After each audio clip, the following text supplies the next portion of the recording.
I didn't say anything for years. Not when he stopped working.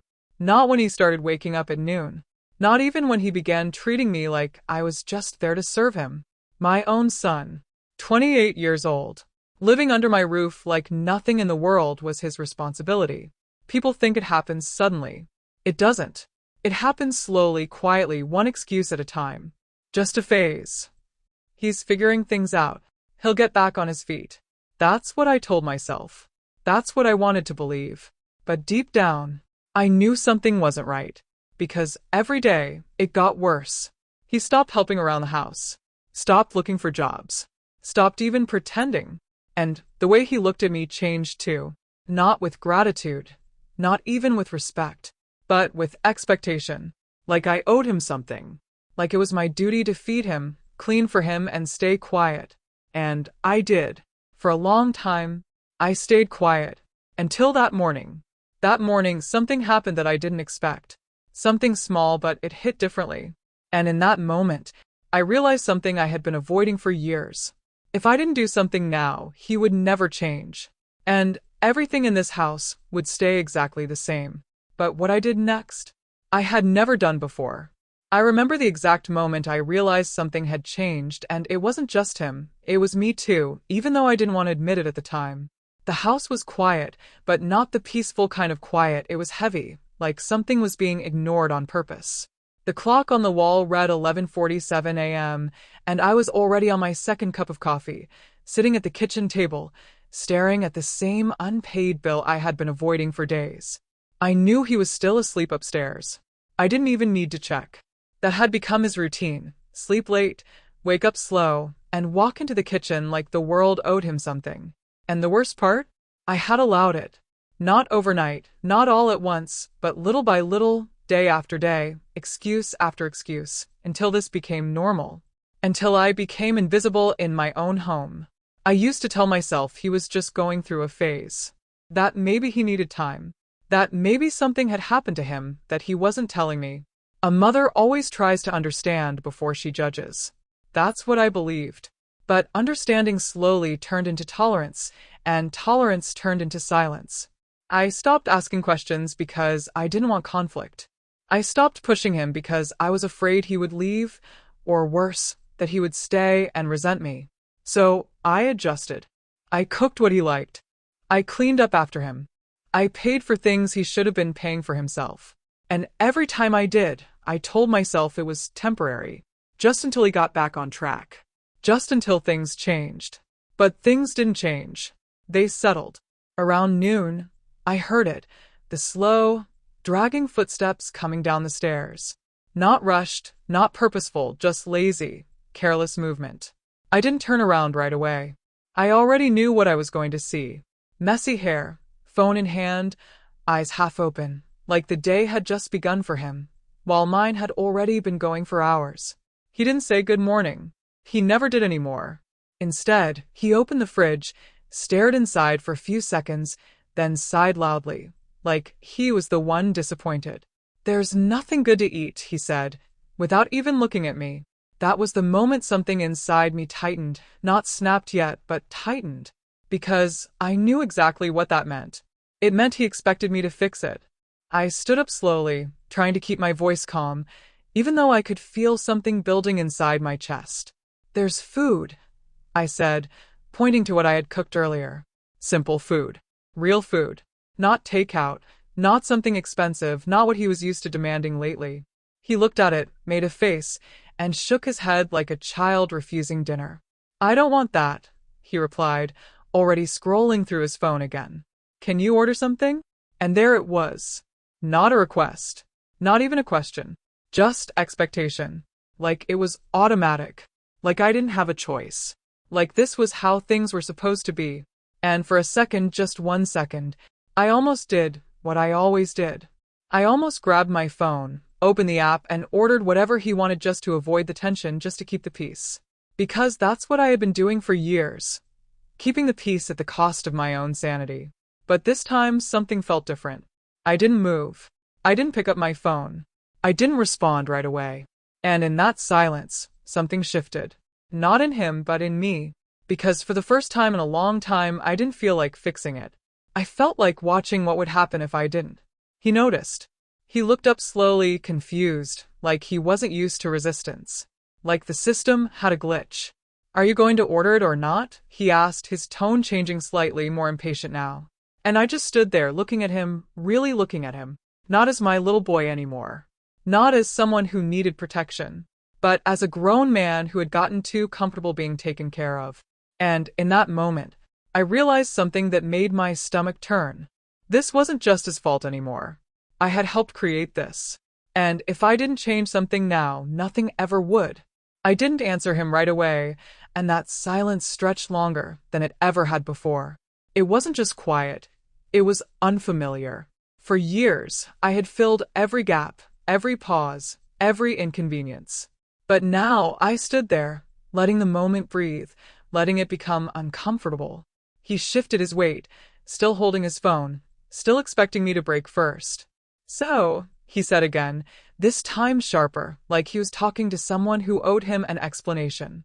And something inside me finally moved, but not the way it used to. I didn't feel the urge to fix things. I felt the urge to stop.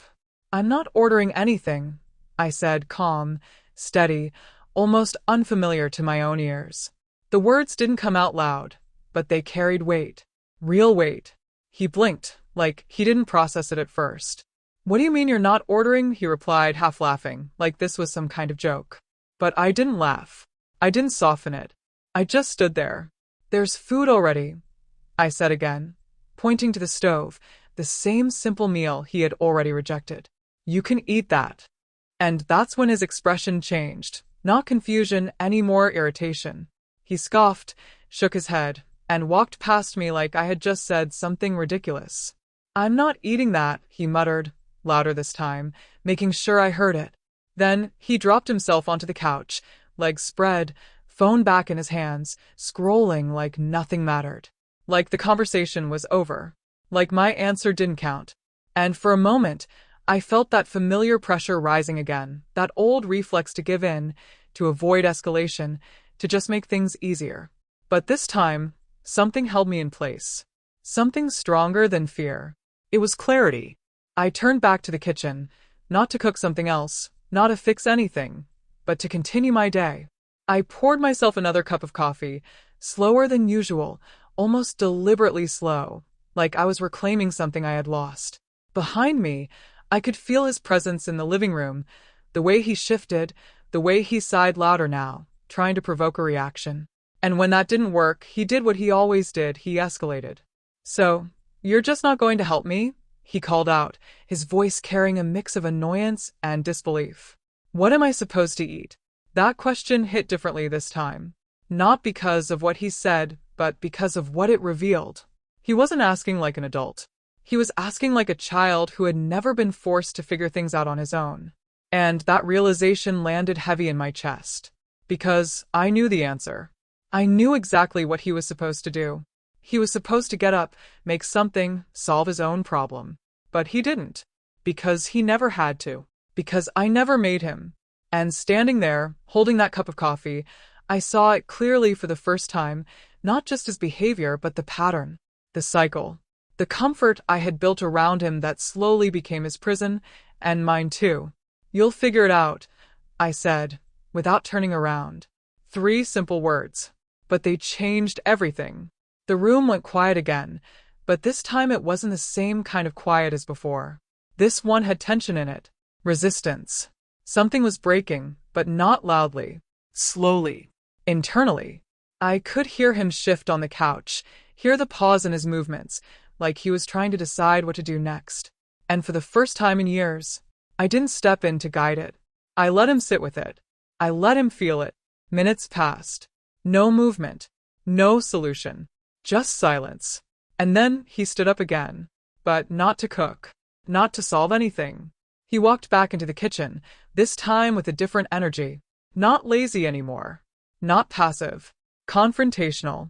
He stopped a few steps away from me, close enough for me to feel it. What's your problem today? He asked, his tone lower now, more direct.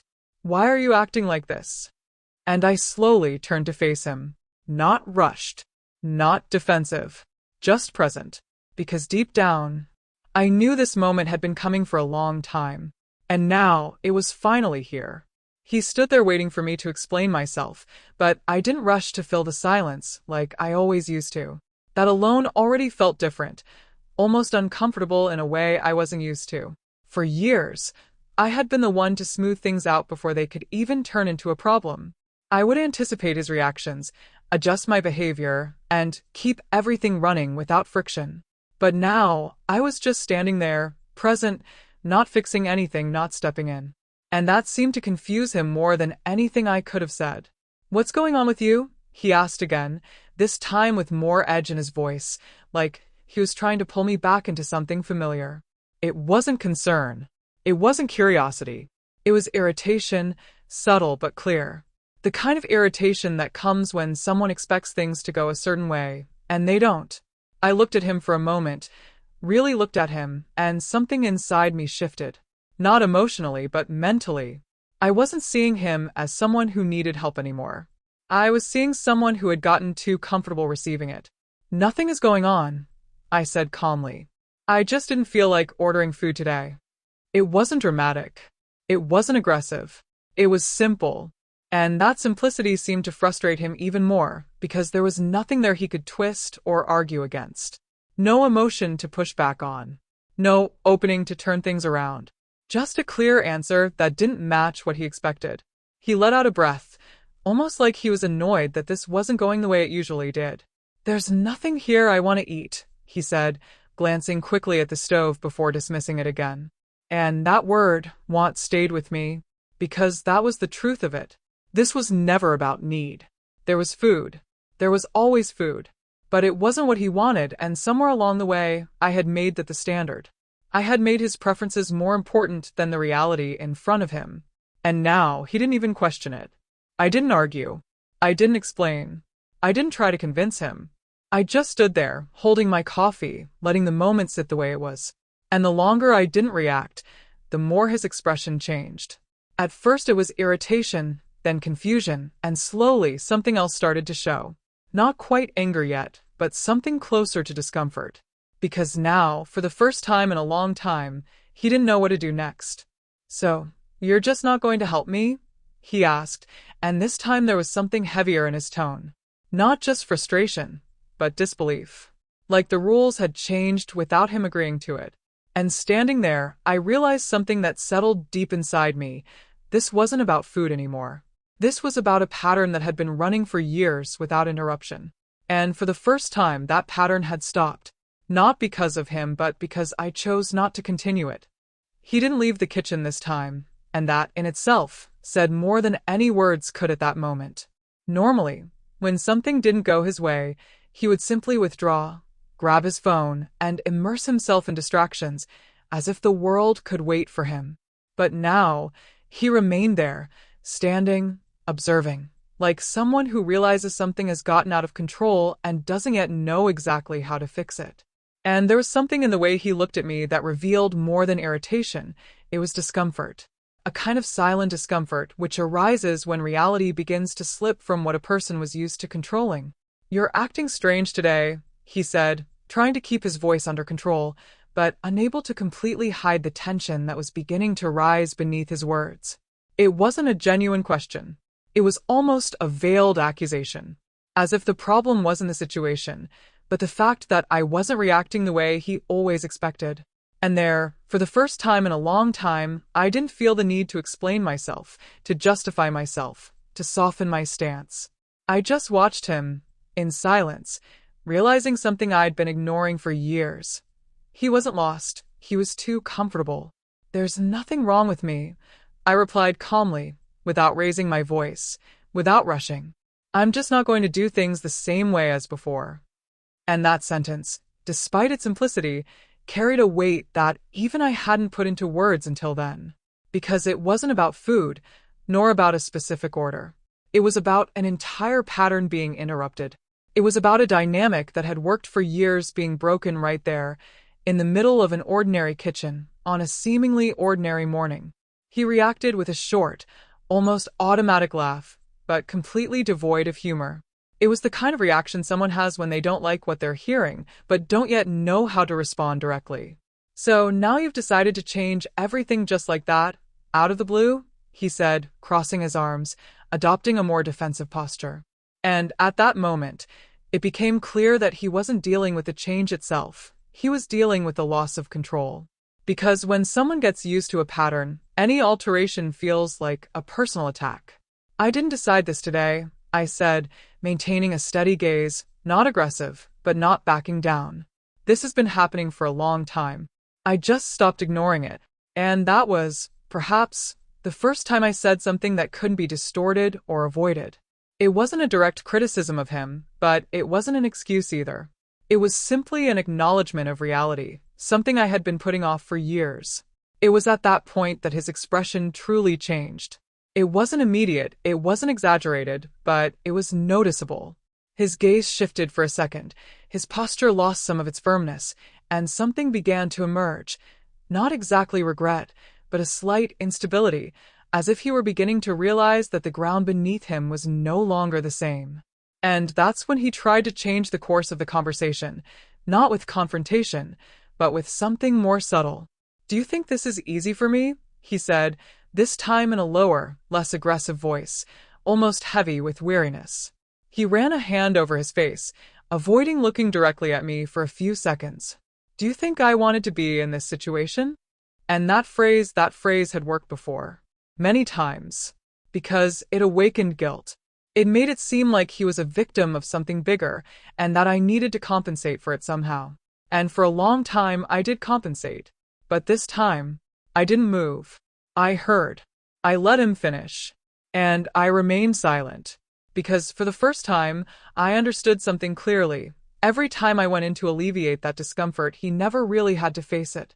And if he never faced it, he would never get out of there. "I don't think it's easy," I said, my voice calm but firm. "But continuing like this isn't helping you either." And that wasn't said in anger or judgment. It was said with lucidity, with a kind of clarity that only appears when you stop running away from what you've known for a long time. He looked at me differently after that. It wasn't just irritation anymore. It was no longer just resistance. It was as if, for the first time, he was realizing that this conversation wasn't going to end the way he was used to. And in the silence that followed, it became clear that something had truly changed. Not him, not yet, but in me. And that was the beginning of everything. After that silence, nothing was said for a few seconds, but the atmosphere in the house was no longer the same.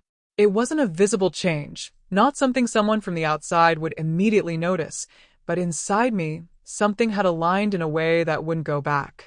I was no longer reacting impulsively, nor trying to maintain peace at all costs. I was observing, consciously, and for the first time in a long time, making decisions that weren't about avoiding conflict, but about facing reality as it was.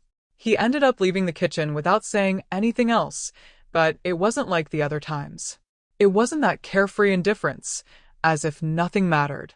It was different, heavier, like someone who realizes something has changed, but still doesn't know exactly how to deal with it. I heard his footsteps going to the living room, the sound of the sofa, the silence after that. And for the first time, I didn't follow him. I didn't ask if he wanted anything else, I didn't try to fix the moment. I simply let it exist as it was. I finished my coffee calmly, without rushing, and sat there for a few minutes, looking at the table but actually looking at everything that had happened in the last few years. Small gestures, small decisions, small let-it-go moments that, added together, created exactly the situation I found myself in now. It didn't happen overnight. It wasn't the fault of a single moment. It was a process. And recognizing that wasn't comfortable, but it was necessary.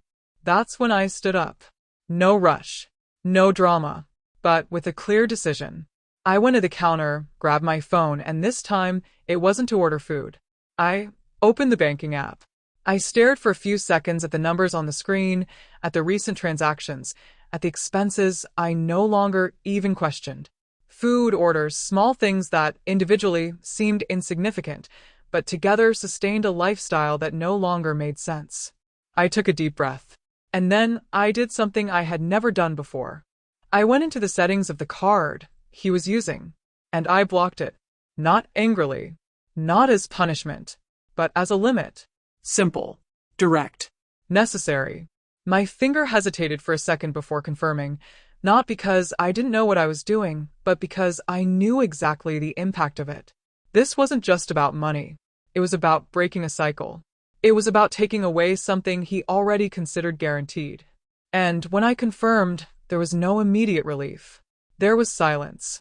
A deep, internal silence, as if something had finally been put in its rightful place. I left my cell phone on the table and walked to the living room.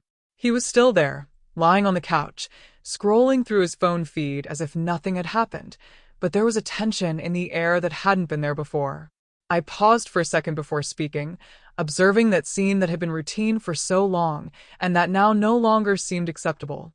I blocked the card, I said, without raising their voices. No lengthy explanation needed. That's all. He stopped. My finger froze on the screen.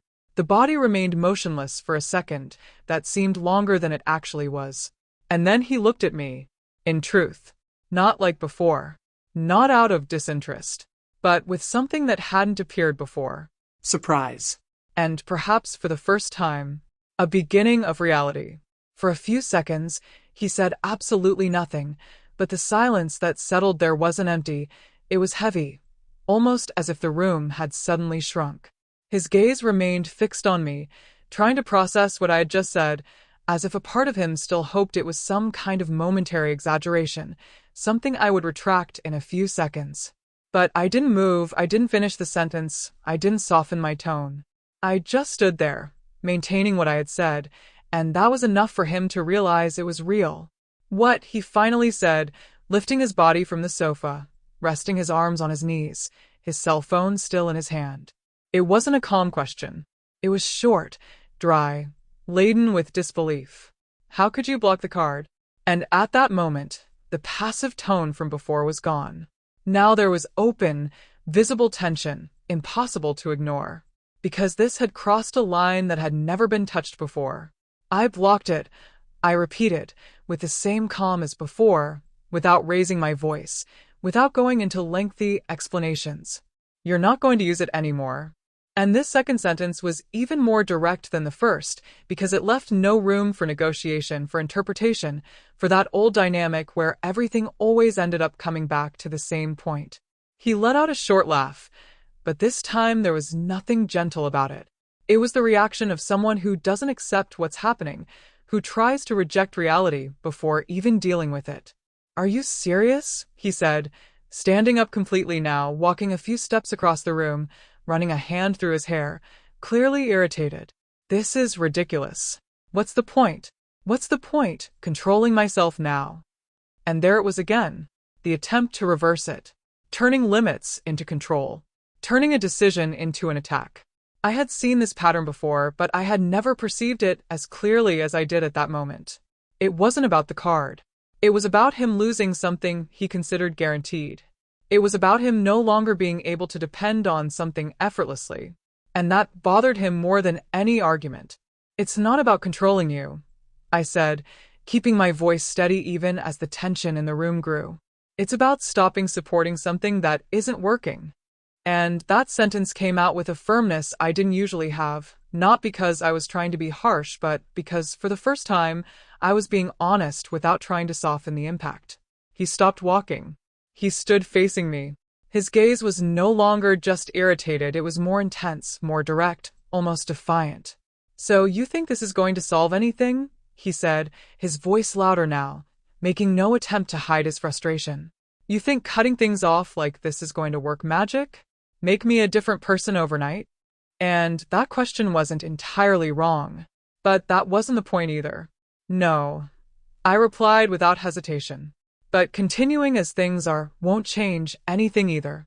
He was silent for a moment, breathing harder now, clearly trying to decide his next move. And it was at that moment that something in him changed again. It wasn't immediate, but it was noticeable. His posture relaxed slightly, his gaze drifted for a second, and when he spoke again, his tone was no longer the same. You know I don't have any money, he said, his voice lower now, almost as if trying to steer the conversation in another direction. You know I depend on it. There it was. The truth. Without beating around the bush. No disguise. and at the same time, confirmation of everything. I didn't reply immediately, not because I didn't know what to say, but because I knew that answer would define what would happen from then on. I looked at him for a few seconds, and for the first time in a long time, I didn't see a child who needed protection. I saw a man who finally needed to take some responsibility. And what I might say now, there was no going back. His sentence hung in the air for a few seconds, as if it carried more weight than it seemed at first glance. You know I depend on this. It wasn't said aggressively, nor ironically. It was direct, raw, and in a way true. But what struck me most wasn't the content of the sentence, it was the naturalness with which he said it.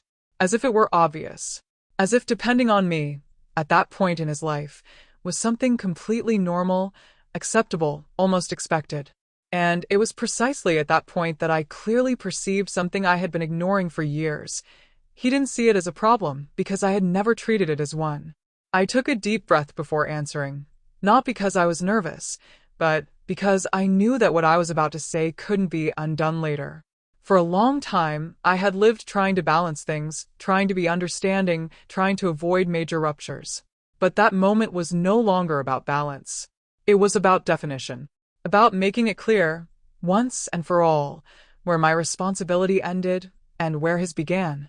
I know, I said, looking directly at him, without looking away, without softening my expression. And that's exactly why this needs to change. And that sentence wasn't said as an attack, nor as a provocation. It was said as an observation, as something that was already evident, but that had never been put into words in that way. Because, deep down, his addiction wasn't just a state, it was a consequence of something that had been allowed for too long. He didn't answer immediately. He kept looking at me, trying to understand if this was just another phase, another moment that would pass, or if this time there was something truly different. And perhaps for the first time, he didn't find that openness he usually found in me. He didn't find hesitation. He didn't find retreat. And that left him without a plan. So, what do you want me to do? He asked, and this time the question came from a different place. It was no longer an accusation. It was no longer a direct confrontation. It was a mixture of resistance with something close to insecurity, as if he were being forced to face a reality he had been avoiding for a long time. And that question, simple as it was asked, carried something important, because for the first time, he wasn't saying what he wanted, he was asking what needed to be done. I'm not going to support you like this anymore, I said firmly, but without raising my voice. You live here, that's fine. But from now on, you're going to take responsibility. And that wasn't a threat, it wasn't an impulsive ultimatum. It was a structured decision. Clear. Thought out. And above all, necessary. He frowned slightly, as if trying to understand how far this was going. What responsibilities? He asked, still trying to find some leeway, some possible negotiation within this. Because up until now, there had always been a space where he could circumvent situations. There had always been a way out. But this time there wasn't. You're going to start looking for real work, I said bluntly. You're going to take care of your things. You're going to help around the house. And you're going to stop acting like everything here is automatic. And every word was delivered with intention, without exaggeration, without dramatization, but also without leaving room for doubt. This wasn't a suggestion. It was a structural change. The silence that followed was unlike any other. It wasn't just tension. It was shocking. Because at that moment, he realized. It wasn't just the card. It wasn't just that morning. It was the beginning of a scenario where he would no longer be able to return to the comfort he had always had. And for the first time, he didn't know if he was ready for that. He didn't answer right away, but his silence was no longer the same as before. It wasn't that empty silence of someone who ignores or simply waits for the other to give in. It was a heavier silence, more present, as if something inside him was being processed for the first time without distraction, without immediate escape. He looked away for a few seconds, running a hand over his face, and that in itself was different, because until then, he always reacted quickly, always had a ready answer, a way to get around it, to reverse it, to escape. But now no. I stood there, observing, without pressuring, without completing the situation. For the first time, I didn't feel the need to guide what would happen next. I knew that moment needed to exist as it was. Because it wasn't about convincing him of anything. It was about letting him feel the weight of reality without me stepping in to alleviate it. And that was something completely new between us. You think that's how it works? He said after a few seconds, but his tone was no longer the same as before. There was still resistance, of course, but he no longer had that confidence of someone who believes that everything will return to normal in the end. You simply change everything and expect me to solve it. He didn't finish the sentence, as if even he didn't know exactly what he wanted to say after that. And perhaps that was precisely the point. He had never needed to complete that kind of thought before. It's not about waiting, I replied calmly, without interrupting the flow of the situation. It's about stopping doing for you what you should have been doing a long time ago. And this time, there was no attempt to soften the blow. There was no excessive care with words. It was direct, but not aggressive. Just true. He fell silent again, but this time there was something different in his gaze. It wasn't just discomfort. It was something closer to an internal conflict, as if he were torn between two things: the desire to resist, to reject it, to continue as always, and the perception, however unsettling, that there was something there that he couldn't simply ignore. "What if I don't?" he asked, this time looking directly at me. And that question was laden with something deeper than it seemed. It wasn't just a challenge. It was a test. It was as if he were trying to understand how far this would really go, how long I would maintain that position without backing down as I had so many times before. I didn't reply immediately. Not because I didn't know the answer, but because I knew that was the kind of question that couldn't be answered in a hurry. I took a small step closer, without intruding, without confronting, simply positioning myself with more presence. And I looked at him with a calmness that didn't come from a lack of emotion, but from decisiveness. "Then you'll have to deal with the consequences," I said, without raising her voice. No threat, no lengthy explanation needed, just reality. And, for the first time since it all began that morning, he didn't react with words. He just stood there, Stopped. looking, as if he was gradually realizing that this was no longer an ordinary conversation. It was no longer something he could get around. It was something he would have to face, one way or another. After that last sentence, he said nothing more. There was no explosion, no prolonged argument, and, in a way, it was more uncomfortable than any fight could have been. He simply looked away, picked up his phone again, and returned to the sofa, but it wasn't the same posture as before. He was no longer carefree, no longer automatic. There was tension in his movements, a subtle rigidity that betrayed that something inside him was out of place. And I noticed it, but I didn't comment. It wasn't the time to interpret, nor to try to control. It was the time to let things happen. The rest of the day went by strangely. Too quiet. Not that comfortable, routine silence, but a silence filled with small internal noises, as if each action carried more weight than usual. I went about my day, did what needed to be done, but without that constant vigilance I used to have towards him. I didn't ask if he had eaten, I didn't offer anything, I didn't try to ease the tension. And that, in itself, was a huge change.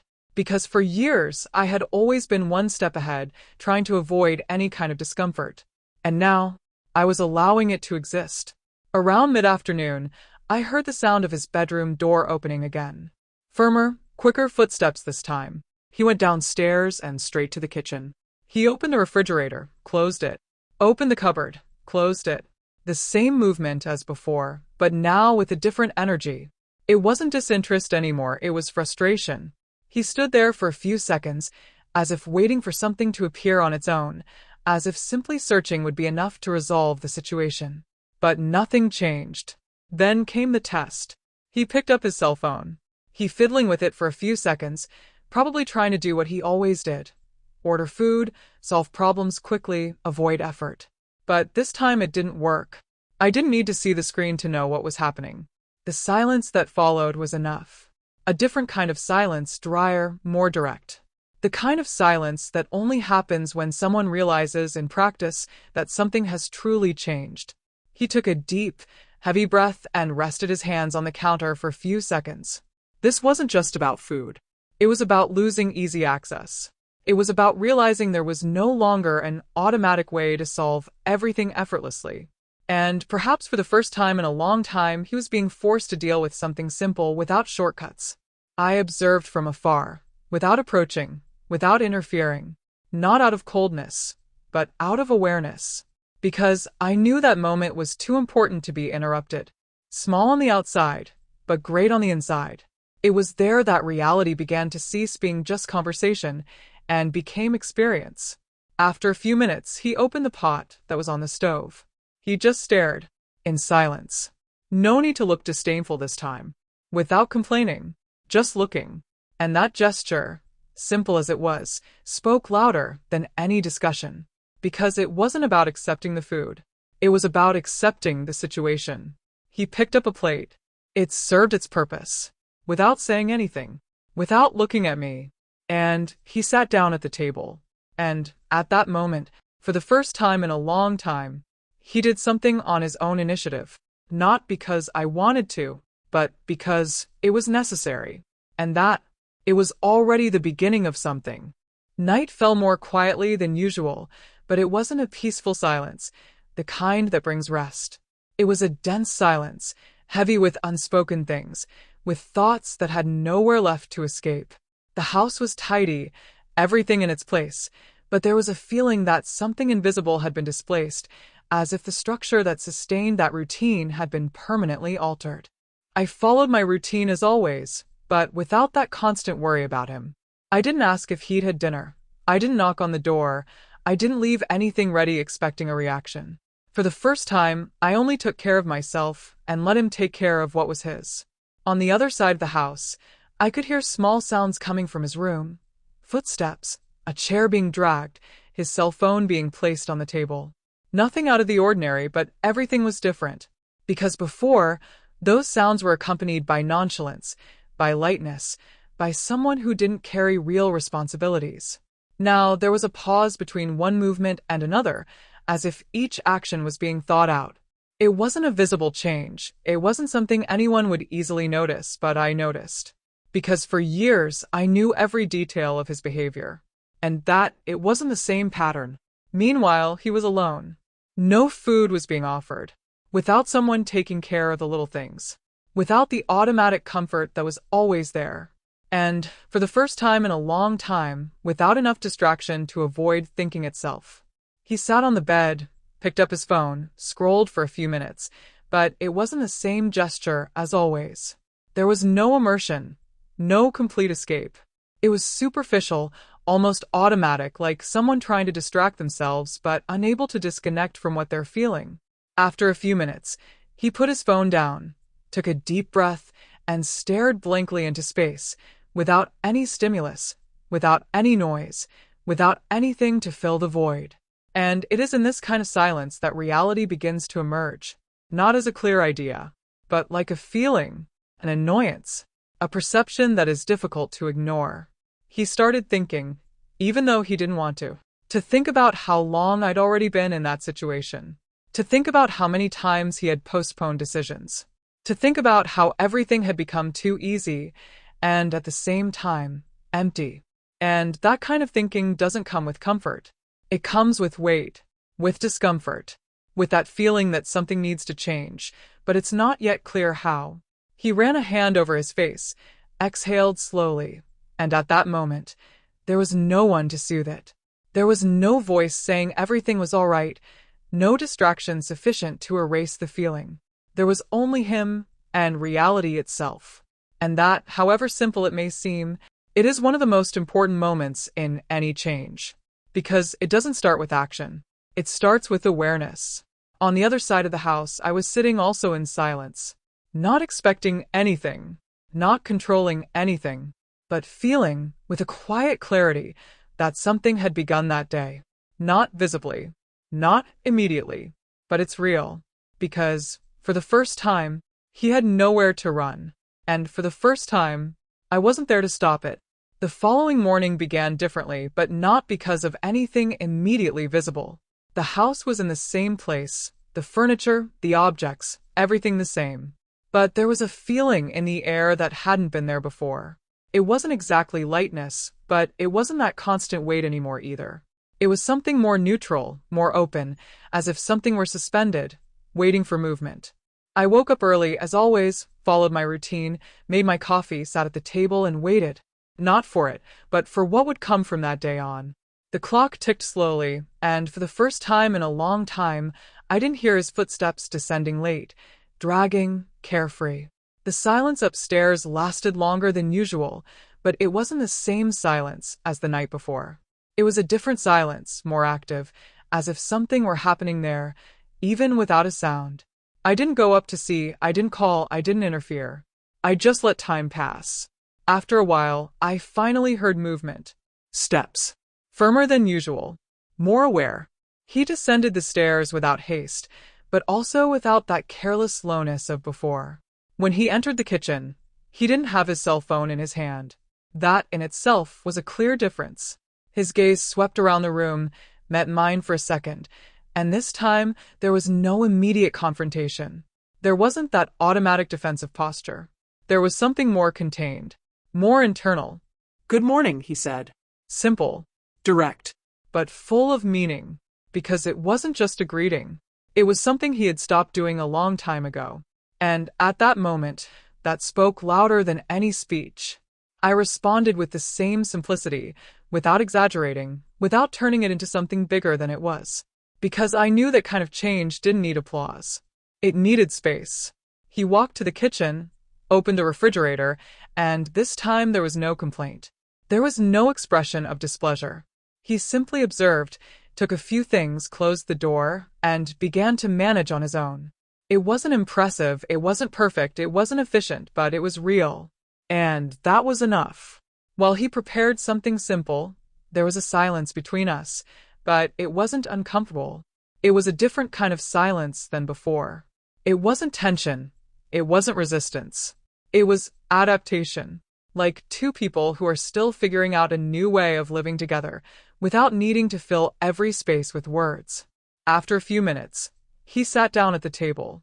He stared at his plate for a few seconds, as if organizing his thoughts before speaking. And then, without looking directly at me, he said something that wasn't big, but it was important. I'm going to look for something today. It wasn't a grand commitment. It wasn't a dramatic promise. It was simple, but it was his. And that made all the difference. I didn't reply immediately. I simply nodded slightly, respecting the moment without pressuring it, without turning it into something bigger than it needed to be. Because I knew that real change doesn't come with grand pronouncements. They start like this. Small. Almost silent. But true. And, for the first time in a long time, that no longer seemed impossible. He finished eating slowly, but also without the same distractedness as before.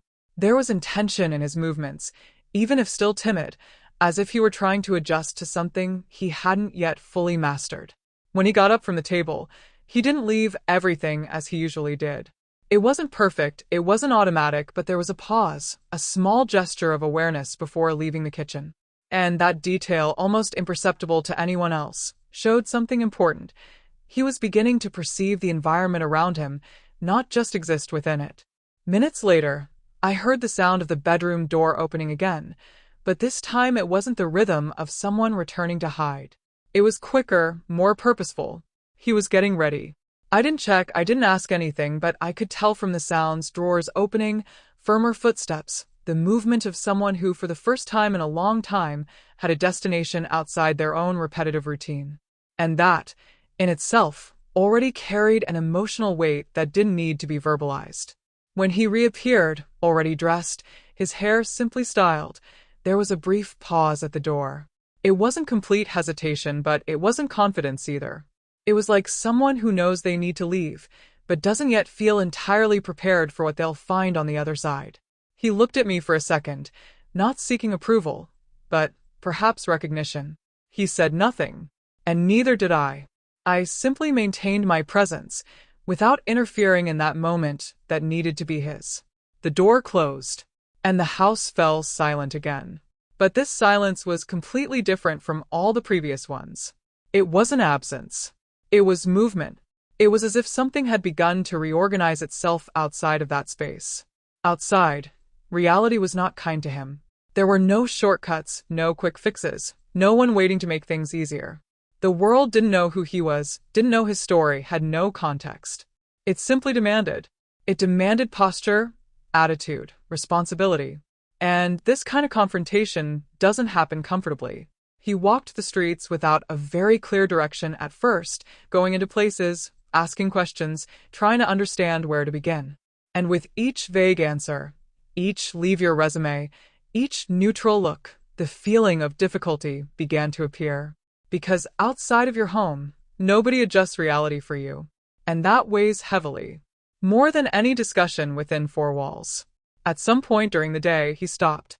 He sat on a random bench, watching the people around him, each following their own path, their own routine, their own effort. And in that simple scene, something began to make sense in a way it perhaps never had before. Not clearly, not with words, but with perception. Because now there was no way to ignore it. There was no way to switch back to automatic mode. And for the first time in a long time, he was really facing something. Not inside the house, but inside it. The door opened late in the afternoon in a way that was different from all the other days. It wasn't that automatic, careless opening, like entering a place that's always been safe. There was a pause before, a second longer, almost imperceptible, as if he were organizing his feelings before crossing that boundary between outside and inside. When he finally entered, his body carried something new. It wasn't just physical tiredness, it was weight. A kind of weight that doesn't come from physical exertion, but from contact with reality. He closed the door behind him more carefully than usual, tossed the key onto the table, and stood there for a moment, looking around as if seeing everything from a different angle. The house was the same, but to him it no longer seemed as comfortable as before. Because now there was contrast. Now he knew what it was like outside. He knew what it was like not to have ready answers, not to have things easy, not to have anyone adjusting things around him. And that changes the way you see the place you come from. I was in the living room, sitting as usual, but this time I didn't anticipate anything. I didn't ask how it went. I didn't rush to break the silence. I just observed. Because that moment didn't need intervention. It needed space to fully exist. He walked a few steps, still silent, and sat on the sofa, resting his elbows on his knees, looking at the floor. He didn't pick up his cell phone. He didn't turn on the TV. He didn't try to run away.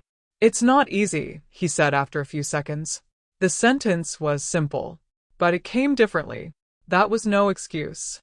It wasn't a defense. It was a fact. And that changed everything. I waited a moment before responding, respecting the space he was finally consciously occupying. "I know," I said calmly, without exaggerating my reaction, without making a big deal out of it. Because at that moment, the most important thing wasn't what I was going to say, it was what he was beginning to realize. He took a deep breath, ran a hand over his face, and continued looking ahead, as if he were still processing the entire day. "I went to a few places. I left my resume, but nobody responds right away," he said, with a slight tone of frustration, but without the weight of victimhood that had been there before. It was a different kind of frustration, more connected to reality than to escaping it. "It really does take time," I replied, keeping my voice steady, not discouraging them, but also not creating false expectations. Because this part nobody skips it. Everyone goes through it. He fell silent again, but this time it wasn't an uncomfortable silence. It was the silence of someone beginning to understand the process. And, perhaps for the first time in a long time, he didn't try to escape it. He didn't try to change the subject, he didn't try to distract himself immediately. He remained there with that. After a few minutes, he got up. He went to the kitchen. He opened the refrigerator. And this time, there were no complaints. There was no expectation. He simply grabbed what he had, prepared something simple, and left. Without looking at me. Without asking. Without waiting. And that gesture, once again simple, it confirmed something important. He hadn't changed completely yet, but he was no longer the same as before. And sometimes, that's exactly how it begins. The following days began to reveal something that didn't appear in conversations, but rather in the details. There were no grand announcements, no repeated promises, no speeches about change. What there was silence and small actions. And often it is precisely these small actions that show more than any words. He woke up the next day a little earlier, not much, but enough to break the old pattern. There was no fanfare, no attempt to show that he was doing things differently. He simply got up. In the kitchen, his behavior was no longer the same. He didn't open the refrigerator expecting to find something ready-made or better than what was already there. He opened it, looked, took what he needed, and got it done. No comment. No expression of displeasure. Without that weight of expectation that had always accompanied every gesture before. And for the first time, it seemed natural. Not forced, not staged, just necessary. But real change doesn't happen without testing. And the test came. On the third day, the answers he expected didn't come. No calls. No messages. No confirmation. Just silence. The same kind of silence that, before, would have been enough for him to give up, to return to square one, to convince himself that it wasn't worth trying. And for a moment, I saw it return in his eyes. That old feeling of discouragement, of wanting to give up on everything, of looking for an easier way out. He was quieter that day. More withdrawn. He spent more time in his room. And for a moment I thought, will he come back? Was it just a momentary shock? But I didn't say anything. Because that was the test. It was no longer about what I would do. It was about what he would do without me. Late in the afternoon, he went down again. His gaze still carried some of that weight, but there was something different there. It wasn't giving up. It was effort. A kind of silent effort. One that doesn't show up grandly on the outside, but happens inside, in the decision not to go back to what was easy. I'm going out again tomorrow, he said simply, almost as if talking to himself. It wasn't a strong statement. It wasn't an attempt to prove anything. It was just continuity. And that was the most important thing. Because giving up would have been easier. Returning to comfort would have been faster. But he chose to continue. Even without a warranty. Even without an answer. Even without immediate reward. And that kind of choice. That's what separates intention from transformation. That night, the house was silent again. But it was no longer the same silence as before. It wasn't weight. It wasn't tension. It was a process. Something still under construction. Something still fragile, but real. And for the first time in a long time, I didn't feel worried. I felt tranquility. Because, regardless of the outcome, he had already taken the most difficult step. He had stopped running away. Time passed slowly, but with direction. There was no instant transformation, no magical moment when everything changes at once. What there was continuity. Small, sometimes imperceptible, but consistent. And that, in the end, made all the difference. The days began to organize themselves differently, not because everything became easy, but because something within them had changed enough to sustain the process. That week, no response came. No connection. No concrete opportunities. And yet he didn't stop. He left again. And then again. And once again. Without excessive enthusiasm. Without artificial motivation. Only with decision. And this kind of movement, silent and constant, is what truly builds something. Because it doesn't depend on emotion. It depends on choice. I continued observing, without interfering, without pressuring, without praising beyond what was necessary. Not out of coldness, but out of respect for the process. Because I knew that this needed to be his own. He could no longer bear the burden of it. And, for the first time in a long time, I wasn't carrying the weight of responsibility for him. It was at the end of an ordinary afternoon that something finally happened. He entered the house with a different look in his eyes. It wasn't euphoria. It wasn't complete relief. But it was a change. Real. Visible. They called me to start next week, he said bluntly, still standing near the door, as if he hadn't fully processed it yet. I looked at him for a second. And she smiled. Not in an exaggerated way. Not like someone who solves everything. But like someone who recognizes something important. Good, I said. Simple as that. Because what mattered most wasn't the result itself. It was the path that led there. He walked into the living room, sat on the sofa, but this time there wasn't that weight from before, nor that complacent posture. There was tiredness, yes, but a different kind of tiredness. the tiredness of someone who had done something, of someone who had faced something, of someone who had moved forward. It was difficult, he said, running a hand over his face. And I just nodded, because now he knew, not by listening, but for living. In the following days, the house continued to change, not radically, but steadily. Small habits began to adjust. Small responsibilities were assumed without needing to be reminded. It wasn't perfect, it wasn't immediate, but it was constant, and that was enough. Because real change doesn't happen all at once. It happens like this, in silence, in repeated decisions, in choices that no one sees, but that transform everything. One night, while I was organizing the kitchen, he passed by me and said something I didn't expect to hear. Thanks. Without looking directly, without ceremony. But it's true. And at that moment, I understood. It wasn't about controlling. It wasn't about punishing. It wasn't about forcing anything. It was about stopping the obstruction. To stop supporting what could no longer continue. And to allow reality to do what I had tried to avoid for so long. Because sometimes, the greatest act of care, it's about letting the person face what they need to face. And on that day, I didn't lose a child. I sent him back to his own life. If you've ever been in a situation like this, or you're going through something similar right now, Subscribe. because not everyone talks about these things, but they matter. And the next story might hit even closer to home.